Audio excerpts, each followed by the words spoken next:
ou Vene Casagrande? Ela não gosta muito da bagunça, né, Vene? Olha aí, ó, o Flamengo entrou na semana decisiva para os jogos, vai encontrar o Fluminense pelo Brasileirão e o Corinthians na Copa do Brasil. 2 jogos muito importantes e a data FIFA está servindo para o Flamengo ajustar os últimos detalhes dessa partida. Vamos ver.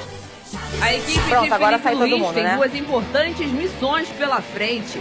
A primeira ainda pelo Brasileirão, que mesmo distante do Botafogo, o foco é continuar vencendo na competição e não desistir. A esperança no rubro-negro foi retomada pela torcida com a chegada de Felipe Luiz, que em pouco tempo mostrou um desempenho com o DNA do Flamengo. Isso não foi apenas nos torcedores, mas também no elenco. Durante os treinos nesse período de data FIFA, o clima tem sido de leveza, com direito a brincadeiras, muitos sorrisos e também trabalho intenso. O fato de Felipe Luiz também ser muito participativo nos exercícios tem chamado a atenção e motivado a equipe. Isso ainda ajuda para as missões do rubro-negro e que uma delas Felipe Luiz conhece bem. Como jogador, Felipe foi quem mais brilhou com a camisa rubro-negra em cima do tricolor. Felipe jogou ao todo 31 clássicos pelo Flamengo e soma 16 vitórias, 7 empates e 8 derrotas. E agora o desafio será como técnico do rubro-negro no Maracanã. O Flamengo irá enfrentar o rival na próxima quinta. Ao todo já foram 4 atividades com o time que se reapresenta nesta segunda para uma semana que será decisiva. Boa tarde, você de casa. Boa tarde, Lucas Pedrosa, Vene Casagrande. Começamos de um jeito diferente. A semana passada foi uma semana especial, o sábado de Dia das Crianças, sábado de Nossa Senhora Aparecida. Ô, Vene Casagrande, Vene que não tem filhos, né? E nem tem vontade de que ter uma opção dele. É não ter, muito bem. E a minha mãe acha isso um absurdo. Eu falo, mãe, hoje isso é muito normal. Tem uma geração aí que tá super normal não querer ter filhos. Ô, Vene Casagrande, vamos deixar de lado essa história de criançada? Vamos falar de Flamengo? Tem algum detalhe diferente que tenha acontecido nos treinamentos do Felipe Luiz? Alguma curiosidade? O povo quer saber, porque eu tô vendo os rubro-negros muito empolgados em relação ao Felipe Luiz. Né? Entramos naquela fase do ciclo vicioso no Flamengo. Novo treinador chega, aí o próximo passo os treinamentos agradam, os jogadores estão gostando bastante. É sempre assim? É sempre assim, de 2019 para cá é sempre assim. Aí o próximo passo o time começa a cair de rendimento, aí depois os jogadores não compram mais a ideia do treinador e depois o treinador é demitido. Então, vamos aproveitar essa fase boa do ciclo vicioso do Flamengo e dizer que os treinamentos de fato estão sendo muito bons e proveitosos pelo técnico Felipe Luiz. Eu disse na semana passada que ele focou muito na preparação física e ele focou muito nessa parte. Agora ele vai focar também na parte tática, né, que é extremamente importante. Lembrando que o Flamengo entra numa semana decisiva. Campeonato Brasileiro, tem um Fla-Flu, quinta-feira, que é um jogo extremamente importante, embora eu ache o jogo mais importante para o Fluminense do que propriamente para o Flamengo. E no domingo tem o segundo jogo da semifinal da Copa do Brasil diante do Corinthians. Um jogo que já começou nos bastidores, muita coisa acontecendo fora das 4 linhas envolvendo os 2 clubes, mas é uma semana importante. Acredito eu que o Felipe Luiz esteja utilizando também bastante jogadores da base, na ausência de vários jogadores que estão com suas respectivas seleções. É uma pena, por exemplo, ele não tem o Fabrício Bruno. O Fabrício Bruno está lá com a seleção brasileira apenas a passeio, porque pelo visto não vai entrar em campo. Mas dito isso, Felipe Luiz novamente aproveitando os dias que ele tem à disposição. Lembrando que quarta-feira já volta tudo ao normal, né? A seleção joga amanhã, na terça-feira, e na quarta-feira, para quem tá com saudade de futebol, do futebol nosso, dos clubes, já na quarta-feira tudo volta, inclusive o Vasco, a gente já vai falar de Vasco. Mas amanhã tem Brasil e Peru, tu vai ver o Peru, né, Pedro? Não. Vou ver o Brasil. Ele? Só pra ver se você tava esperto. E eu vou, quando a bola rolar, pra não ver o Peru entrar. Beleza, então. Quando a bola rolar, eu coloco no programa. Dia das Crianças, né? O pessoal já que tá saindo da infância, entrando na juventude, tá trabalhando hoje aqui nesse programa. Ô, Pedrosa, olha só, a gente tá falando desse Flamengo e o Vene traz um ponto que é o que é esse ciclo do Flamengo em relação aos seus treinadores. E vocês falaram muito em relação à diretoria. As escolhas da diretoria talvez sem um planejamento, mas também muito se envolve ao perfil de um elenco, assim, como que recebe, como também não consegue mais funcionar diante talvez de um trabalho que não está sendo aceito ali por um grupo. Você acha que é por aí ou não? Acho que é por aí sim, mas a gente tem que lembrar que o Felipe Luiz, de todos os treinadores que a gente falou aqui, ele conheceu todos e ele conheceu todos os ambientes e todas as fases do Flamengo. Então, se tem alguém indicado para poder detectar o que ele não deve fazer dentro desse ambiente, sem dúvida alguma, é o Filipe Luís. Fora a aceitação de ser um grande cara, de ter um grande caráter, uma grande carreira também. Eu acho que dentro do futebol é muito importante quando o técnico ele tem a sua ideia comprada, mas principalmente porque ele é respeitado por aquilo ali. Eu tenho certeza que todos os jogadores do Flamengo respeitam o Filipe Luís e ouvem quando ele fala. E agora é entender também o que essa diretoria pensa. Mas lembrando, cara, não dá pra gente cravar nada porque daqui a um mês, daqui a pouco mais de um mês, vai ter uma eleição do Flamengo. Então eu não sei qual é a diretoria que vai estar no Flamengo, não sei se a oposição vai entrar, se a situação continua, até pra gente falar sobre 2025. O que eu tenho pra falar nesse momento agora é que o Filipe Luís tem muito mais condições de blindar esse elenco e falar sobre a parte esportiva do que qualquer outro treinador, como a gente falou na escolha. Agora, pro ano que vem, é uma verdadeira incógnita. O Flamengo promoveu uma coletiva com o Gabigol, sendo que todas as perguntas foram feitas por crianças. E uma dessas perguntas chamou muita atenção. O tema foi o novo estádio do Flamengo. Cadê? Minha expectativa é enorme. Espero poder jogar no estádio do Flamengo, com a camisa do Flamengo. Quem sabe, mais uma vez, marcar meu nome, fazendo o primeiro gol no estádio do Flamengo. Claro, se isso acontecer, eu vou ficar muito feliz. E estou muito feliz com esse projeto do estádio. Creio eu que o Flamengo merecia ter um estádio. Vai ter um dos maiores estádios, se não for o maior, do Brasil. E estou muito ansioso para que isso aconteça. Até o rostinho do Gabigol tá diferente, né? Tudo bem que tinha uma coisa meio ternurinha ali, que são crianças fazendo perguntas, mas eu tô achando até o sorriso dele mais à vontade, né, Vene? Você não tá sentindo isso, não? Eu sinto isso. Óbvio que eu não tô vivendo o dia a dia lá do Ninho do Urubu, mas as pessoas relatam isso. A gente consegue perceber também nos vídeos, nas imagens do Gabigol. O próprio pai do jogador veio publicamente dizer: o meu menino voltou a sorrir. Obviamente ele está mais leve por conta de toda a situação.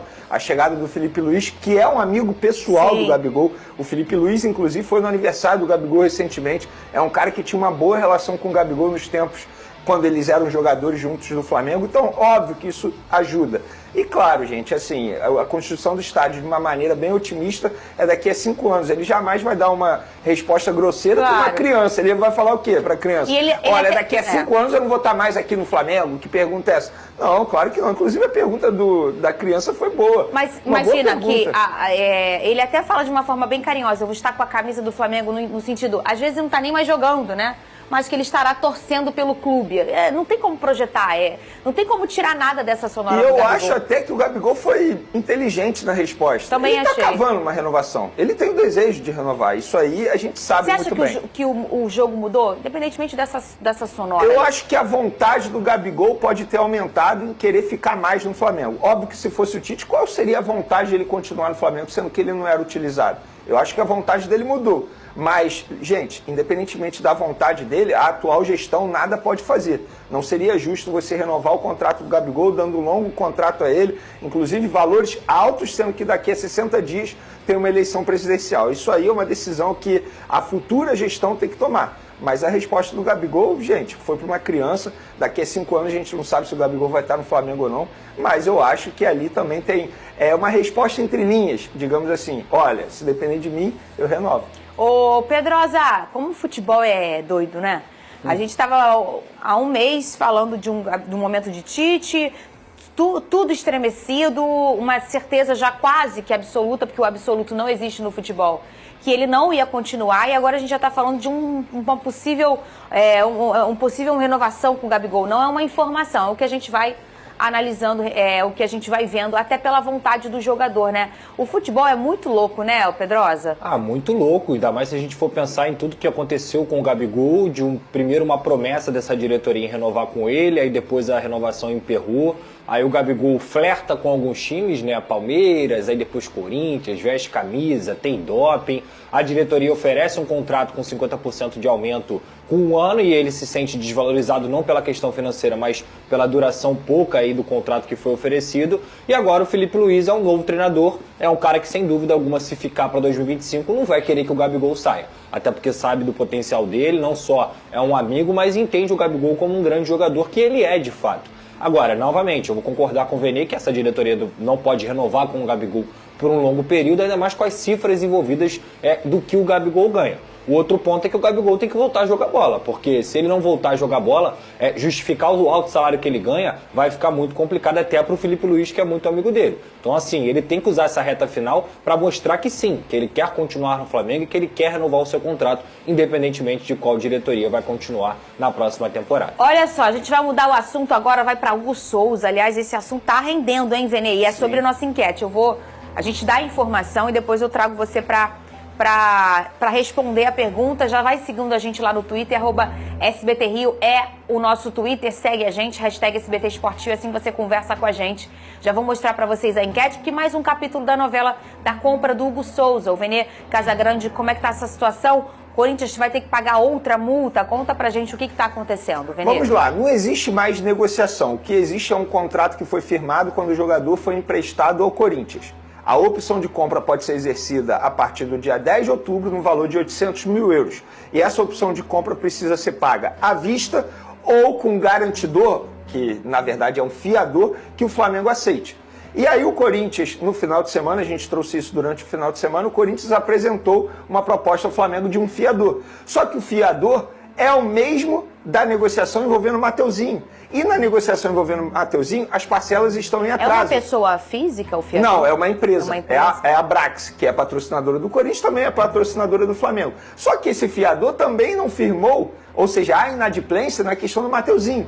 Então o Flamengo virou e falou assim, como é que você quer me apresentar o mesmo fiador que já está me devendo em outra negociação? É basicamente o seguinte, você é dono de, sei lá, um concessionário de carro. Eu sou um cliente. Eu vou lá, compro um carro apresentando um fiador de maneira parcelada. E aí eu atrasei as parcelas. Só que aí eu volto um tempo, depois eu quero comprar um outro carro. E aí para parcelar esse carro, eu vou apresentar o mesmo fiador. Você vai aceitar? Não. Não. Então assim, não adianta essa inversão de valor que está acontecendo. Muita gente culpando, muita gente lá do lado de São Paulo, do lado do Corinthians, culpando o Flamengo nessa situação. O Flamengo não tem culpa de nada.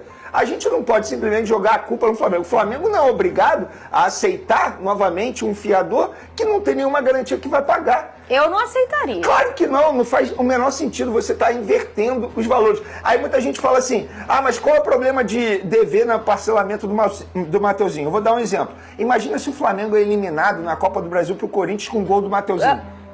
É isso, gente. É basicamente isso. Não tem como o Flamengo aceitar essa situação. Imagina ir para o pênalti, o Hugo pega 3 pênaltis. Perfeito. Só que se o Hugo entrar em campo no domingo sem que o Corinthians tenha comprado o jogador, o Flamengo vai receber o valor da multa lá pela partida, que é de 500 mil reais. Mas vai receber?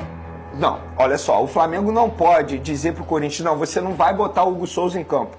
Por contrato, o Corinthians pode pagar até 24 horas depois. Então o Hugo Souza joga e depois o Corinthians paga ao Flamengo. Se o Corinthians não pagar ao Flamengo essa multa de 500 mil reais pela partida, a cláusula de compra não pode ser exercida. Isso também está em contrato. Ou seja, para o Flamengo, tudo ok, tá tudo em contrato, isso é contrato, gente. Não é porque o Flamengo tá jogando duro, porque fez uma negociação ruim com valor pequeno sobre o Hugo Souza. Isso é uma outra discussão. O Flamengo está exigindo tudo que está em contrato. E outra, estamos falando de um clube que não tem nome no mercado. Tá devendo a Deus o mundo. Como é que você vai fazer negócio com um clube que tá devendo a todo mundo? Pra ver o que o povo tá achando. Quem tá certo na história envolvendo o goleiro Hugo Souza? O Flamengo tá certo? Quem tá certo, tá? O Corinthians tá certo ou os dois? Absolutamente ninguém votou. Não, agora alguém, não sei. Não, o Flamengo certo. Você acha que o Flamengo tá certo? O Vene Pedrosa acha quem tá certo? Eu vou comprar uma camisa do Vene. E eu falo pro Vene, toma aqui, eu vou comprar a camisa, mas eu vou te dar uma garantia de que a mesma camisa que eu já tentei comprar sua, eu não consegui pagar. E o Vene fala pra mim, não vou te vender, Pedrosa. Quem tá certo nessa história? Não faz o menor sentido. O povo pode votar, tá? Existe uma inversão de valor nessa situação, gente, e na boa, assim. Vários clubes devem a outros clubes. Beleza. Vou dar um exemplo. O Botafogo, de fato, tá devendo ao América Mineiro. O Vasco está devendo a alguém. A questão é que o Corinthians está devendo a todo mundo e continua contratando. Esse é o ponto. Vamos lá, olha, vota lá, @SBTRio, cadê o nosso Twitter? Tá aqui, ó, na tela. Aí, @SBTRio, segue a gente lá no Twitter e vota na enquete. Quem tá certo nessa história do Hugo Souza? É o Flamengo, é o Corinthians ou os dois? Vota lá, eu quero saber a sua opinião. Flamengo organiza logística e freta jatinho para contar com convocados no clássico contra o Fluminense. O Flamengo está tomando medidas estratégicas para garantir a presença de seus jogadores convocados para as eliminatórias da Copa do Mundo de 2026 no clássico contra o Fluminense, marcado para quinta-feira, pelo Campeonato Brasileiro. Para isso, o clube montou um plano detalhado e fretou um jatinho particular para trazer os atletas diretamente da América do Sul para o Rio de Janeiro. O objetivo é que todos estejam disponíveis para treinar no Ninho do Urubu na quarta-feira, exceto o Eric Pulgar, que chegará mais tarde. As seleções do Uruguai e do Equador se enfrentam nesta terça-feira, às 20h30, horário de Brasília, em Montevidéu. Ao final do confronto, De La Cruz, Arrascaeta, Varela e Plata embarcarão diretamente para o Brasil no voo organizado pelo Flamengo. A expectativa é que eles participem do treino de quarta-feira à tarde, ajudando o técnico Felipe Luiz a preparar a equipe para o confronto decisivo no Maracanã. Jogos de terça-feira, eliminatórias da Copa de 2026. Uruguai x Equador, 20h30, Montevidéu. Colômbia x Chile, 17h30, Barranquilha. Brasil x Peru, 21h45, Brasília. Enquanto isso, Gerson e Fabrício Bruno, que estão com a seleção brasileira para o duelo contra o Peru, em Brasília, também voltarão ao Rio de Janeiro na quarta-feira. Como o jogo acontece em território nacional, ambos devem se apresentar normalmente para as atividades no Ninho do Urubu, sem comprometer a preparação para o clássico. Pulgar, por sua vez, enfrentará uma situação diferente. O volante chileno, que estará em Barranquilha para o confronto contra a Colômbia, só deve retornar ao Brasil na quarta tarde, o que o impedirá de participar do treino do período. Com todos esses detalhes em mente, o Flamengo está planejando as atividades de cada jogador de acordo com o desgaste nas eliminatórias.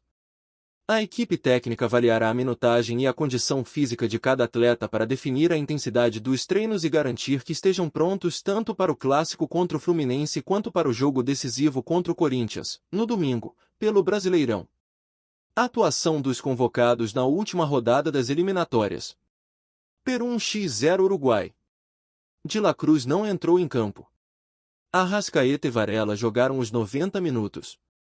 Equador 0x0 Paraguai.